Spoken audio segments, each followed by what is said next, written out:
Hello guys, WhatsApp, कैसे हो आप लोग। स्वागत है आप सबका मेरे यूट्यूब चैनल इट्स इजी पर। आई होप सो कि इससे पहले जो पार्ट 1 आया था आरबीआई एक्ट का वो आप लोगों ने देख लिया होगा एंड उसके जितने भी सेक्शंस हैं उनको आपने गो थ्रू कर लिया होगा और एक अच्छी अंडरस्टैंडिंग डेवलप हो गई होगी आपकी इन सेक्शंस को लेके। अब जो सेक्शंस आने वाले हैं सेक्शन 22 से लेके आगे जितने भी सेक्शंस होंगे तो वो बहुत ही ज़्यादा कॉम्प्लिकेटेड या फिर डिफ़िकल्ट सेक्शंस हम कह सकते हैं, क्योंकि उनके अंदर की जो लैंग्वेज है वो बहुत ही ज़्यादा प्रिसाइज है।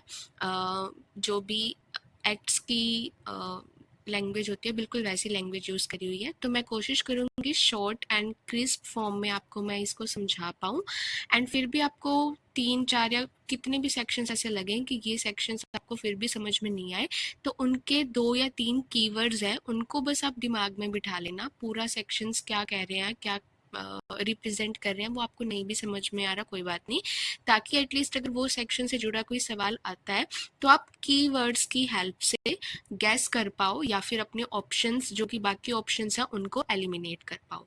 तो ज़्यादा टाइम ना लेते हुए आज की वीडियो को स्टार्ट करते हैं। So let's get started. Section 22 RBI act का तो बहुत ही ज़्यादा इम्पॉर्टेंट सेक्शन है ये। और इस सेक्शन में मेनली क्या बताया हुआ है, right to issue bank notes, यानी कि रिजर्व बैंक ऑफ इंडिया के पास ये राइट है कि वो इंडिया में नोट्स को, बैंक नोट्स को इशू कर सकता है।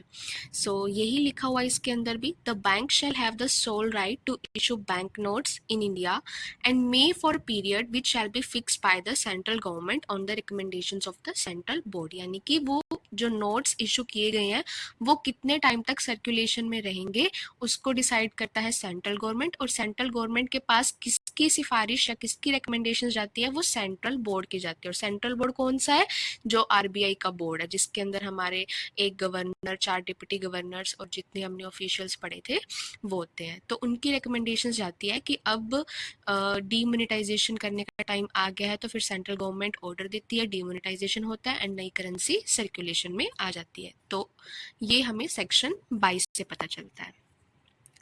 नेक्स्ट है हमारे पास section 23 of RBI act. Section 23 में क्या बताया गया है, इशू डिपार्टमेंट के बारे में। अब इशू डिपार्टमेंट क्या है, हमने सेक्शन 22 में पढ़ा कि आरबीआई के पास ये राइट है कि वो इंडिया में बैंक नोट्स को इशू करता है। तो उस नोट्स को, उन नोट्स को इशू करने के लिए आरबीआई का एक सेपरेट डिपार्टमेंट होता है जिसको इशू डिपार्टमेंट बोलते हैं। ठीक है, the issue of bank notes shall be conducted by the bank in an issue department which shall be separated and kept wholly distinct from the banking department। Banking department जितने भी होते हैं RBI के, उन सब से इशू डिपार्टमेंट को अलग रखा जाता है जिसका काम सिर्फ और सिर्फ नोट्स इशू करना रहता है। सो ये हमें सेक्शन 23 को पढ़ के पता चलता है। नेक्स्ट है फिर हमारे पास सेक्शन 24। सेक्शन 24 क्या बताता है, डिनोमिनेशंस ऑफ नोट्स, यानी कि कौन कौन सी डिनोमिनेशन के नोट्स आरबीआई इशू कर सकता है। तो 1 रुपए का नोट तो हमें पता ही है वो सेंट्रल गवर्नमेंट इशू करती है। तो कहाँ से स्टार्टिंग होती है नोट्स की, 2 रुपए से। तो denominational values of 2 rupees, 5, 10, 20, 50, 100, 500, 1000, 5000 and 10,000 rupees. और मैक्सिमम डेनोमिनेशनल वैल्यू हो गई 10,000 रुपीज की। तो यहाँ तक के जो नोट्स हैं वो आरबीआई प्रिंट कर सकता है, इशू कर सकता है। और नोट एक्सीडिंग 10,000 रुपीज, 10,000 रुपीज से एक्सीड मतलब 10,000 रुपीज से ज़्यादा बड़ी अमाउंट का नोट नहीं इशू कर सकता। और ये सारी डेनोमिनेशंस हैं जो कि आरबीआई इशू कर सकता है। सेक्शन 24 भी आई थिंक आपको क्लियर हो गया होगा। नेक्स्ट है section 25। Section 25 is about form of bank notes. Form of bank notes मतलब कि किस कलर का होगा, क्या मटेरियल यूज होगा, उसके अंदर क्या डिजाइन प्रिंट किया जाएगा। तो ये सब कौन डिसाइड करता है, किसकी अप्रूवल चाहिए होती है, approved by the central government. Approve कौन करता है इसको, सेंट्रल गवर्नमेंट डिसाइड करता है after consideration of the recommendations made by the central board. और किसकी रिकमेंडेशंस पर, सेंट्रल बोर्ड के रिकमेंडेशंस पर। रिकमेंडेशंस सेंट्रल बोर्ड की तरफ से जाती है यानी कि आरबीआई की तरफ से जाती है, बट फाइनलाइज उसको सेंट्रल गवर्नमेंट करती है। अगर उनको कुछ उनका जो सजेशन है, कुछ रिकमेंडेशन है, वो नहीं भी पसंद आती तो वो उनको उसको रीथिंक करने के लिए, रिकंसीडर करने के लिए भी बोल सकते हैं, बट आपका फाइनल जो डिसीजन लेंगे वो सेंट्रल गवर्नमेंट ही लेंगे। तो डिज़ाइन, फॉर्म, मटेरियल जो भी यूज़ होगा बैंक नोट्स में उसको सेंट्रल गवर्नमेंट अप्रूव करेगी। एंड मटेरियल से एक क्वेश्चन निकल के आता है कि हमारे जो इंडियन नोट्स होते हैं वो किस मटेरियल से बने होते हैं, तो 100% कॉटन से बने होते हैं। तो ये क्वेश्चन भी काफ़ी पॉपुलर रहता है, मतलब कि हम प्रिपरेशन करते हैं तो कई जगह हमें ये देखने को मिलता है, तो आपको पता ही होगा वैसे तो। ठीक है, नेक्स्ट है सेक्शन 26। सेक्शन 26 में क्या बताया गया है, legal tender character of the notes. मतलब क्या है, पहले तो ये समझो लीगल टेंडर का मतलब क्या होता है। लीगल टेंडर का मतलब होता है कि कोई वो चीज जिसको अगर आप अपने डेट्स को, डेट ऑब्लिगेशंस को डिस्चार्ज करने के लिए देते हैं तो वो एक्सेप्टेबल होती है, that is called legal tender. अब इसमें लिखा क्या हुआ है वो पढ़ते हैं। Subject to the provisions of subsection 2, every bank note shall be legal tender at any place in India in payment or on account for the amount expressed therein and shall be guaranteed by the central government. अब इसका मतलब समझिएगा, ये कह रहा है कि every bank note यानी कि प्रत्येक bank note shall be legal tender at any place in India. Her note legal tender कहलाएगा इंडिया के हर एक कोने में। ऐसा नहीं है कि ये नोट सिर्फ हरियाणा में ही चलेगा, हरियाणा से बाहर नहीं चलेगा, ये वाला नोट सिर्फ एमपी में चलेगा, एमपी से बाहर नहीं चलेगा, नहीं। इंडिया के किसी भी जगह पे आप हर इंडियन नोट को एज ए लीगल टेंडर आप यूज करते हैं। इन पेमेंट और on account for the amount express therein, वो नोट जितनी भी डिनोमिनेशनल वैल्यू का है उतनी अमाउंट के लिए, and shall be guaranteed bye the central government. यानी कि अगर आप अपनी किसी भी देनदारी को चुकाने के लिए इंडियन नोट का यूज किसी भी इंडिया के कोने में करते हो तो वो लीगल टेंडर माना जाएगा, यानी कि सामने वाले पर्सन को वो एक्सेप्टेबल होगा। वो ये नहीं कह सकता कि नहीं आप अपने डेट को चुकाने के लिए कुछ और दीजिए, मैं ये नहीं लेता, तो वो मना नहीं कर सकता, वो वैलिड होगा। So this is the term legal tender mean. Next हमारे पास है सेक्शन 28। सेक्शन 28 में क्या बताया गया है, recovery of notes lost, stolen, mutilated और इम्परफेक्ट। अब इस सेक्शन में देखो ये बताया गया है कि अगर किसी पर्सन के पास कोई नोट था, वो नोट उससे खो जाए, चोरी हो जाए, म्यूटिलेटेड हो जाए या फिर वो इम्परफेक्ट बन जाए, उसके कुछ जो वैलिड या असेंशियल फीचर्स हैं वो मिस हो जाए, या उसके ऊपर किसी ने कुछ पॉलिटिकल नेचर का कुछ भी स्लोगन या कुछ मैसेज लिख दिया, तो वो फिर क्या होता है, नोट लीगल टेंडर नहीं माना जाता। उसको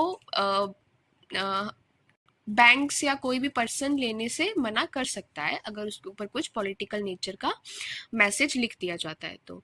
अब इसमें यही बताया गया है कि अगर कोई नोट खो जाए, चोरी हो जाए, म्यूटिलेटेड हो जाए, इम्परफेक्ट बन जाए, तो फिर जिस भी पर्सन का वो नोट है उसके पास से कोई राइट नहीं है कि वो सेंट्रल गवर्नमेंट से कहे कि आप मुझे इसके बदले में दूसरा नोट दे दो, क्योंकि जो चीज़ चोरी हो गई है, जो चीज़ खो गई है, जो चीज़ खराब हो गई है, उसकी भरपाई कोई क्यों ही करेगा और कैसे ही करेगा, है ना।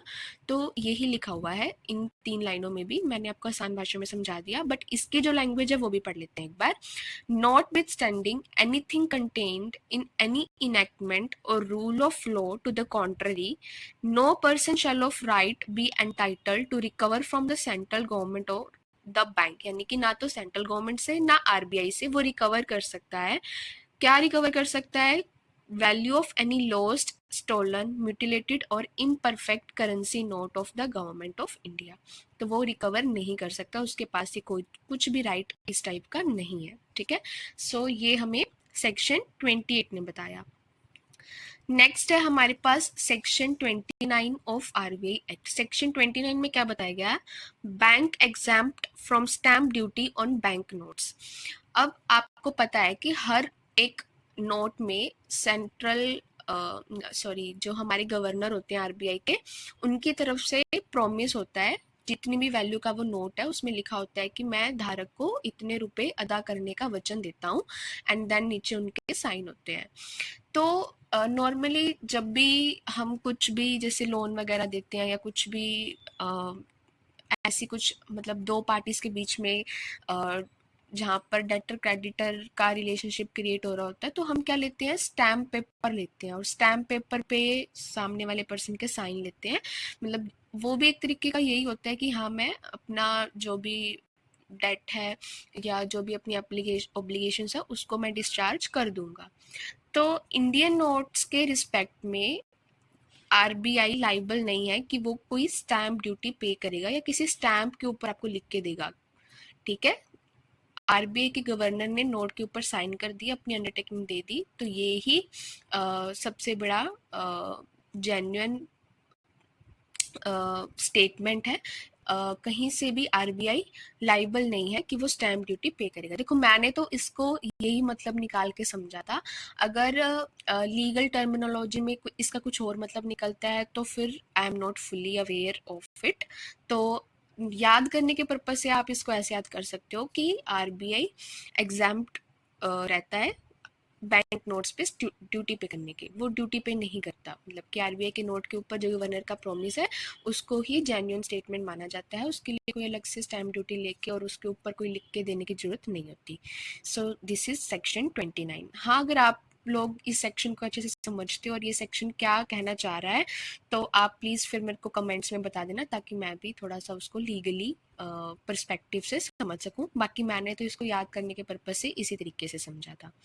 सो नेक्स्ट है हमारा section 31 of RBI act, issue of demand bills and notes. अब ये सेक्शन क्या कहता है, no person in India other than the bank और as expressly authorised by this act the central government shall draw, accept, make or issue any bill of exchange, hundi, promissory note or engagement for the payment of money payable to bearer on demand or borrow owe or take up any sum or sums of money on the bills, hundis or notes payable to bearer on demand of any such person। तो ये section simply यही कह रहा है कि RBI, ठीक है, या तो आरबीआई या फिर इस एक्ट में किसी जिस भी इंस्टीट्यूशन को या पार्टी को ऑथराइज किया जाएगा वो और सेंट्रल गवर्नमेंट, इनके पास ये पावर्स हैं कि ये ड्रॉ भी कर सकती हैं, एक्सेप्ट भी कर सकती हैं, बना भी सकती हैं, इशू भी कर सकती हैं। क्या क्या चीज़ें, बिल ऑफ एक्सचेंज, हुंडी, प्रोमिसरी नोट और कुछ भी ऐसा इंस्ट्रूमेंट जो कि पेबल होगा बियरर को ऑन डिमांड।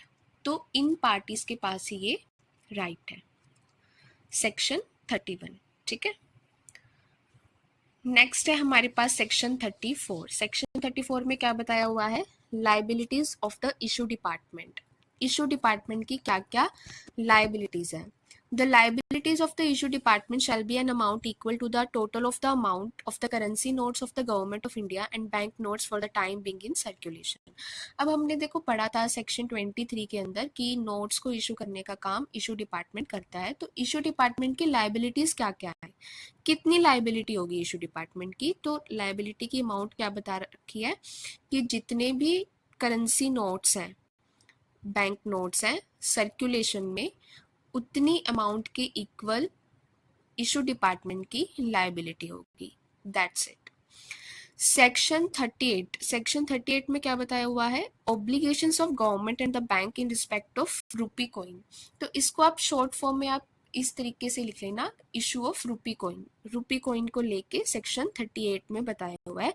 बाकी इसकी लैंग्वेज थोड़ी सी डिफिकल्ट है, ऐसे समझ में नहीं आएगी। बस सेक्शन 38 को आप लिख लेना, कीवर्ड्स लिख लेना इसमें, इशुएंस ऑफ रूपी कॉइन्स, ठीक है।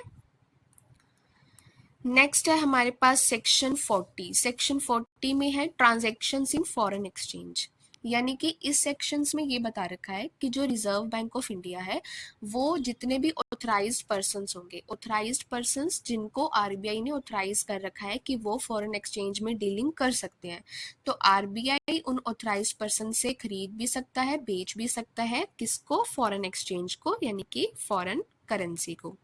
ये बता रखा है सेक्शन 40 में। इसकी लैंग्वेज भी पढ़ लेते हैं। The bank shall sell to और buy from any authorized person who makes a demand in that behalf at its office in Bombay, Calcutta, Delhi or Madras or at such of its branches as the central government may by order determine foreign exchange at such rates of exchange and on such conditions as the central government may from time to time by general or special order determine। तो बहुत ही simple से meaning को इतनी complicated language में लिखा हुआ है। इसमें यही कह रहा है, क्योंकि हमने जब स्टार्टिंग के सेक्शंस पढ़े थे तब एक सेक्शन ये था कि आरबीआई अपने ऑफिसेस कहाँ कहाँ इस्टेब्लिश कर सकता है। तो ये 4 प्लेसेस तो एक्सप्लिसिटली लिखे हुए थे कि बॉम्बे, कलकत्ता, दिल्ली और मद्रास में अपना ऑफिस खोल सकता है, या फिर था कि और जगह पे किसी जगह पे खोलना है तो वो सेंट्रल गवर्नमेंट की परमिशन लेके खोलेगा। तो इसमें यही लिखा हुआ है कि जो भी ऑथराइज पर्सन आरबीआई के इन 4 ऑफिसेज में या फिर कहीं और अगर सेंट्रल गवर्नमेंट से परमिशन लेके आरबीआई ने ऑफिस खोला हुआ है, उस ऑफिस में डिमांड करता है कि मुझे खरीदना है या बेचना है क्या फॉरेन एक्सचेंज, तो बैंक उसको, या तो अगर वो बाय करने आया है तो आरबीआई उसको सेल कर देगा, और अगर वो सेल करने आया तो आरबीआई उसको बाय कर लेगा। तो यही सेक्शन 40 में बताया गया है। नेक्स्ट है section 42 of RBI act, one of the most important sections of RBI act. तो section 42 is about CRR, cash reserve ratio, CRR के बारे में है। अब इसमें लिखा क्या हुआ है, वैसे तो ये 2-3 स्लाइड्स में एक सेक्शन को कवर किया हुआ है, बट हम इसको थोड़ा सा शॉर्ट फॉर्म में करेंगे। Every bank included in the second schedule shall maintain with the bank an average daily balance, the amount of which shall not be less than such percent of the total of the demand and time liabilities in India of such bank as shown in the return referred to in subsection। तो पहली बात तो देखो, जो CRR maintain करना होता है वो शेड्यूल्ड बैंक्स को ही करना होता है। नॉन शेड्यूल्ड बैंक्स का अलग कंसेप्ट होता है, वो हमने पढ़ लिया था कि 18% से एक्सीड नहीं होगा, है ना, वो हमने पढ़ लिया था। तो शेड्यूल्ड बैंक्स को सीआरआर मेंटेन करना होता है। सीआरआर जो मेंटेन करना होता है उसका एक परसेंटेज होता है कि हमें कितना परसेंटेज मेंटेन करना है सीआरआर। अब वो परसेंटेज किस अमाउंट का निकालते हैं कि किस अमाउंट का, सपोज अगर सीआरआर इस टाइम 3% चल रहा है तो किस अमाउंट का 3% हम निकालेंगे, तो वो अमाउंट है total of the demand and time liabilities in India. किसी भी बैंक की डिमांड एंड टाइम लायबिलिटीज का टोटल, उसका वो परसेंटेज निकलता है, और वो किस फॉर्म में रखना होता है, कैश की फॉर्म में रखना होता है। बाकी आगे की स्लाइड में वो एक्सप्लेन किया हुआ है क्या क्या चीजें हो सकती हैं, और वो किसके साथ रखना होता है, आरबीआई के साथ रखना होता है। एसएलआर जो होता है वो बैंक खुद अपने पास ही मेंटेन करके रखता है, और सीआरआर को आरबीआई के पास में रखना होता है। सो देख लेते हैं कि इसके अंदर क्या क्या चीजें आ जाती हैं। अब इसमें देखो बहुत सारी डेफिनेशंस दे रखी हैं, average daily balance, fortnight liabilities. तो इतना आप मत कवर करना, इतना कवर करोगे तो फिर आप पजल हो जाओगे, क्योंकि ये पूरी ही लीगल टर्मिनोलॉजी आ चुकी है। इसमें आई थिंक नहीं बता रखा, इसमें नहीं बता रखा, बट कैश के फॉर्म में ही होता है ये मेनली। अब है हमारे पास सेक्शन 45। सेक्शन 45 की भी ना इस पीपीटी में काफ़ी सारी स्लाइड्स हैं। Section 45 I B J A and पता नहीं क्या क्या है, तो इतने सेक्शंस हमारे लिए इम्पोर्टेंट नहीं है। जो इम्पोर्टेंट होंगे वो कवर कर लेंगे, बाकी हम स्किप करेंगे। बट उसके बाद भी अगर आपको पढ़ने की इच्छा हो तो आप पढ़ लेना, कोई दिक्कत नहीं है।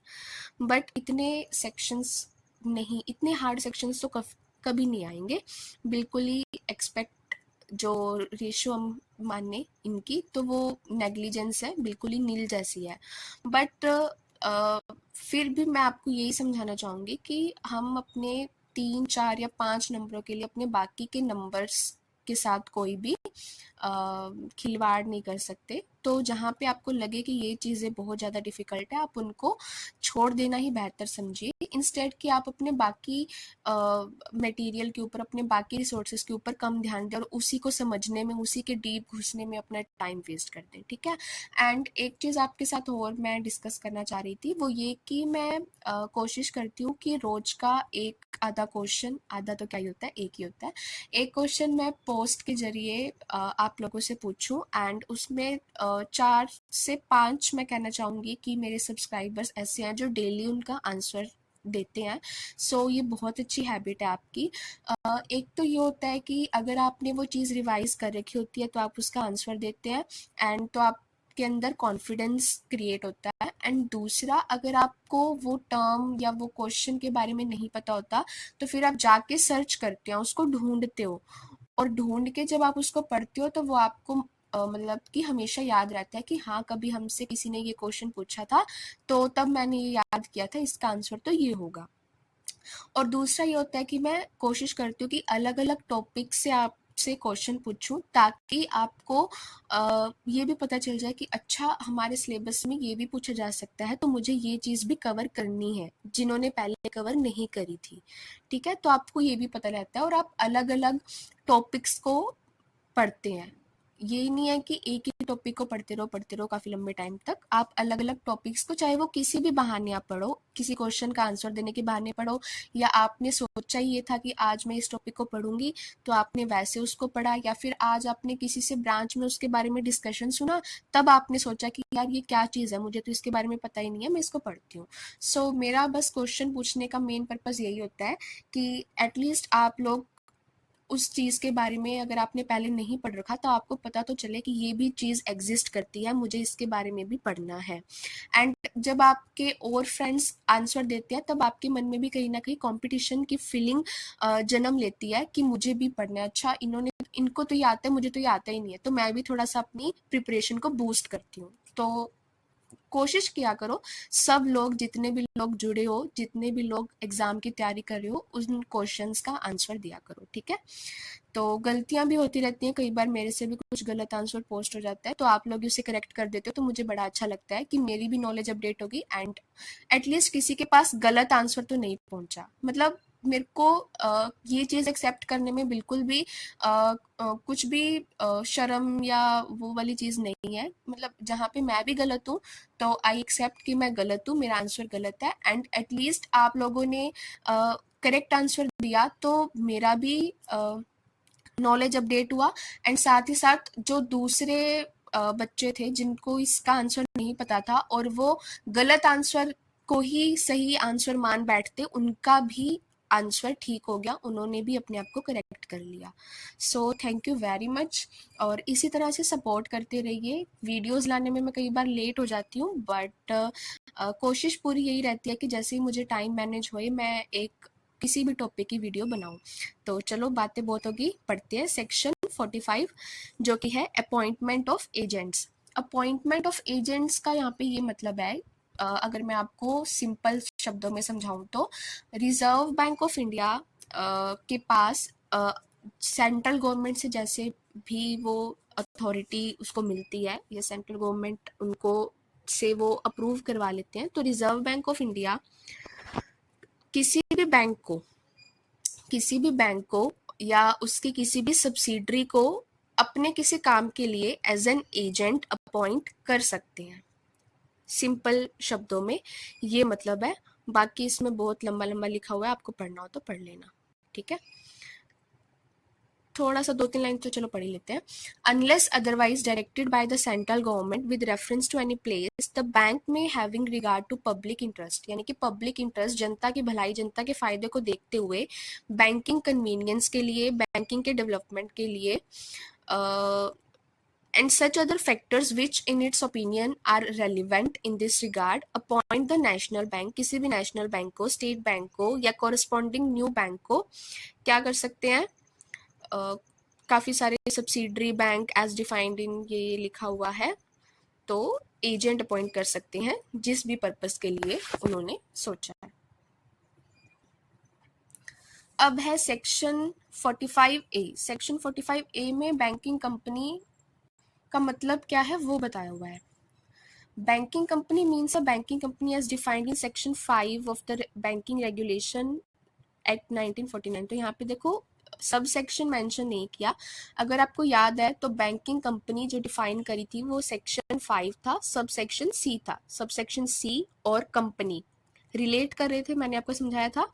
तो एक तो बैंकिंग कंपनी का मतलब है जो कि सेक्शन 5 सब सेक्शन सी में बताई गई थी, वो वाली बैंकिंग कंपनी।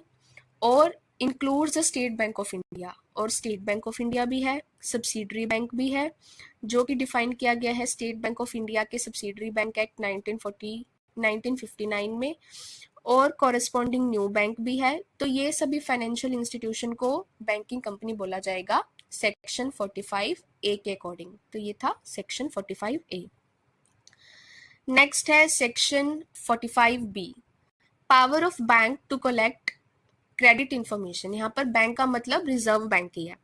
तो रिजर्व बैंक के पास क्या पावर है? Collect in such manner as it may think fit credit information from banking companies, furnish such information to any banking company in accordance with the provisions of section 45D। तो इसका सिर्फ ए part ही आप पढ़ लेना, मतलब कि reserve bank of India के पास ये राइट है, ये अथॉरिटी है कि वो बैंकिंग कंपनी से क्रेडिट इंफॉर्मेशन कलेक्ट कर सकती है। Section 45C, power to call for returns containing credit information. For the purpose of enabling the bank to discharge its functions under this chapter, it may at any time direct any banking company to submit to it such statements relating to such credit information and in such form and within such time as may be specified by the bank from time to time। तो उसमें तो था कि credit information reserve bank collect करेगा, इसमें है कि वो उनको कॉल करेगा कि आप मुझे ये क्रेडिट से जुड़ी हुई स्टेटमेंट्स जो है वो मेरे पास आके सबमिट करें, आपके पास इतने दिन का टाइम है और आपको इस फॉर्मेट के अंदर वो सारी इंफॉर्मेशन भर के भेजनी है। तो ये सेक्शन 45C में है। नेक्स्ट है section 45D, procedure for furnishing credit information to banking companies। A banking company may, in connection with any financial arrangement entered into or proposed to be entered into by it with any person, make an application to the bank in such form as the bank may specify, requesting it to furnish the applicant with such credit information as may be specified in the application। यानी कि अगर कोई banking company भी किसी भी purpose से अगर उसको कुछ इंफॉर्मेशन चाहिए रिजर्व बैंक से, तो वो एक एप्लीकेशन दे के रिजर्व बैंक से वो क्रेडिट इंफॉर्मेशन कलेक्ट कर सकती है। क्रेडिट इन्फॉर्मेशन ही है वैसे तो मेनली इसके अंदर डिफाइन किया हुआ, और कोई इन्फॉर्मेशन नहीं है। यानी कि अगर उसे कुछ भी ऐसी इन्फॉर्मेशन चाहिए तो वो एक एप्लीकेशन देके आरबीआई से उसको कलेक्ट कर सकती है, और वो अपना पर्पस उसके अंदर डिस्क्लोज कर दे कि उसे किस पर्पस से चाहिए। सो ये है सेक्शन 45D। अब 45E में क्या है? Disclosure of information prohibited. Any credit information contained in any statement submitted by a banking company under section 45C। 45C में अभी हमने क्या पढ़ा था कि आरबीआई क्या करेगा? कॉल करेगा कि आप मुझे ये स्टेटमेंट जो है वो मेरे पास सबमिट करो। तो जो भी आरबीआई के पास ऐसी कोई इंफॉर्मेशन सबमिट हुई है तो उसको आरबीआई क्या करेगा? डिस्क्लोज नहीं करेगा, उसको कंप्लीटली कॉन्फिडेंशियल रखेगा, गुप्त रखेगा। ये है सेक्शन 45E। अब ये 45I के जितने भी सेक्शंस है ये इम्पोर्टेंट नहीं है, ये बहुत ज़्यादा डिफिकल्ट है, मैंने भी इनको कम्प्लीटली स्किप किया था, समझ में भी नहीं आते ये, तो आप इनको बेटर यही होगा कि स्किप कर दो, बट फिर भी अगर आप पढ़ना चाहो तो आपकी बिल्कुल खुद की चॉइस है, आप इसको पढ़ सकते हो, ना बिल्कुल भी नहीं है। तो ये 45I वाले मैं स्किप ही करूँगी। फिर 45JA वाला, ये भी इतना इम्पोर्टेंट नहीं है, इसको भी छोड़ दो, एस भी छोड़ सकते हैं। 46 से करते हैं, सेक्शन 46 से, contribution by central government to the reserve fund.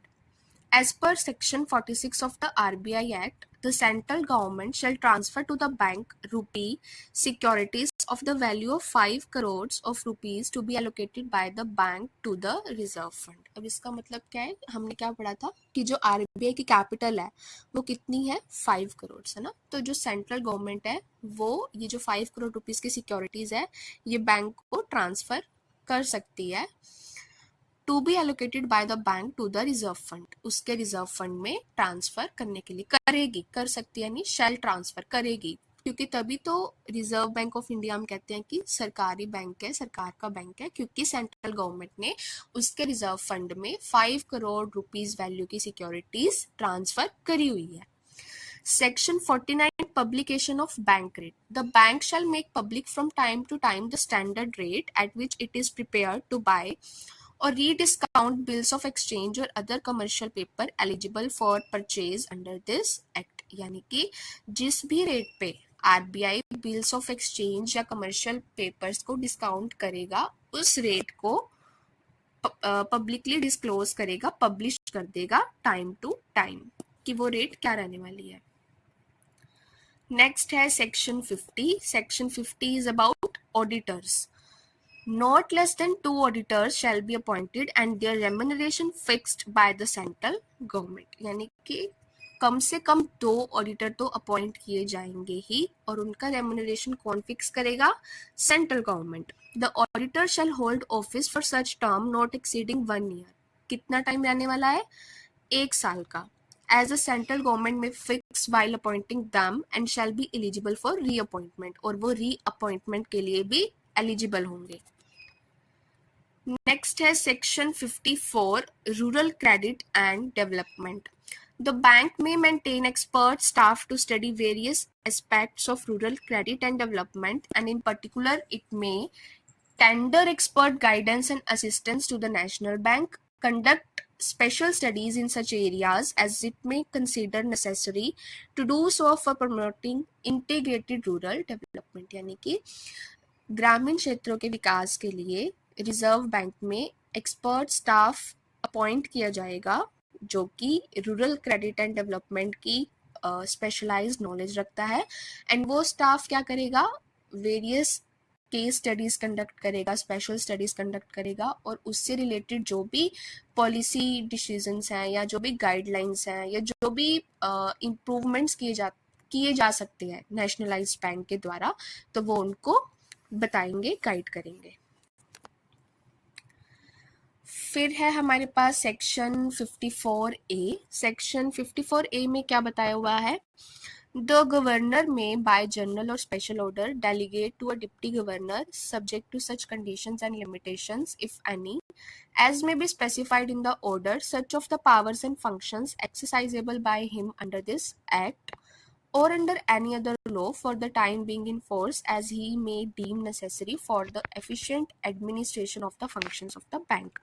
तो इसमें सिर्फ यही बताया गया है जो गवर्नर होंगे वो या तो कोई जनरल ऑर्डर के थ्रू या फिर किसी स्पेशल ऑर्डर के थ्रू डिप्टी गवर्नर को जो भी पावर्स उनको लगता है कि एडमिनिस्ट्रेशन फंक्शन को परफॉर्म करने के लिए जरूरी है तो वो डेलीगेट कर सकते हैं डिप्टी गवर्नर को पावर्स। ठीक है। 54A में क्या बताया हुआ है? Power of bank to depute its employees to other institutions. तो रिजर्व बैंक के पास ये पावर है कि वो अपने एम्प्लॉयज को अदर इंस्टीट्यूशंस में डेप्यूटेशन पे भेज सकते हैं, चाहे वो इंस्पेक्शन पर्पज से भेजे या फिर किसी और पर्पज से भेजे, वो बिल्कुल रिजर्व बैंक की अपनी चॉइस है। नेक्स्ट है 57 लिक्विडेशन ऑफ द बैंक।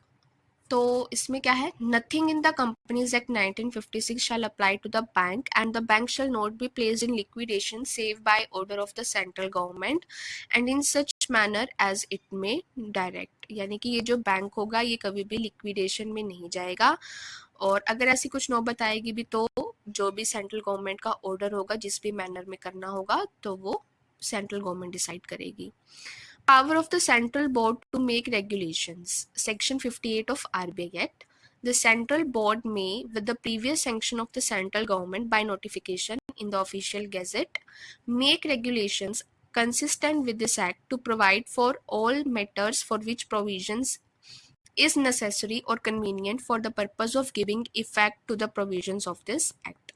तो सेक्शन 58 में यही बताया हुआ है जो सेंट्रल बोर्ड होगा वो पहले किसकी अप्रूवल लेगा? सेंट्रल गवर्नमेंट की अप्रूवल लेगा। उसके बाद वो कुछ भी इस एक्ट से कंसिस्टेंट मेल खाता हुआ कुछ भी डिसीजन ले सकता है, प्रोविजंस बना सकता है, या फिर इस सेक्शन के जितने भी प्रोविजंस हैं उनको स्मूथली रन करने के लिए कोई भी नया प्रोविजन क्रिएट कर सकता है, बट उसके लिए पहले सेंट्रल गवर्नमेंट की अप्रूवल लेनी होगी, उनकी अनुमति लेनी होगी। सो ये था सेक्शन 58 एंड सारे सेक्शंस हमने कवर कर लिए आज रिजर्व बैंक ऑफ इंडिया के, और मुझे लग रहा है कि ये वीडियो भी काफ़ी लंबी होगी। कोई बात नहीं, आप इसको 2 पार्ट्स में देख लेना, आधी एक बार देख लेना, आधी दूसरी बार देख लेना, तो आपका reserve bank of India act भी कंप्लीट हो जाएगा। और वीडियो में आपको कुछ भी अगर अच्छा लगा हो, कुछ भी पसंद आया हो, तो वीडियो को प्लीज़ लाइक कर देना, चैनल को सब्सक्राइब करना। And thank you so much कि आप लोग इस चैनल के साथ जुड़े हैं एंड अपनी प्रिपरेशन कर रहे हैं। एंड मेरे को लगता है कि हमारी सेविंग अकाउंट स्कीम्स की ऑलमोस्ट सारी स्कीम्स हो गई थी, बट एक रक्षक वाली स्कीम रहती है, तो मैं कोशिश करूँगी कि नेक्स्ट वीडियो इसके बाद रक्षक के ऊपर ही बनाएं, ताकि हमारे सेविंग अकाउंट के जितने भी प्रोडक्ट्स हैं वो कंप्लीट हो जाए। एंड फिर हम सोचें कि करंट वाले स्टार्ट करने हैं या फिर अभी इसका नेगोशिएबल इंस्ट्रूमेंट एक्ट भी रहता है या फिर वो करेंगे। तो पहले तो रक्षक प्लस ही कंप्लीट करेंगे, उसके बाद देखते हैं क्या करना है। तो thank you so much for watching my video. Thank you.